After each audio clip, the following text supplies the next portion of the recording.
Corporate finance is the area of business dealing with how companies fund their operations and grow their value over time.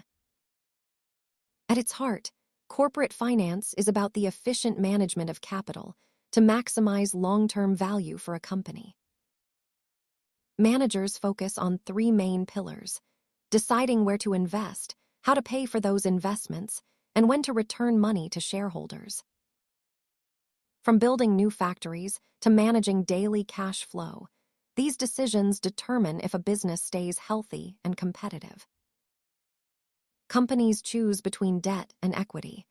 Debt requires repayment with interest, while equity means selling ownership stakes to investors. Finding the right mix of debt and equity is critical, as it impacts the cost of capital and the company's overall risk. Ultimately, every decision in corporate finance is evaluated by whether it helps create more value for the business over the long run. Understanding these basics helps you analyze how businesses operate. Check back for more finance concepts and subscribe for updates.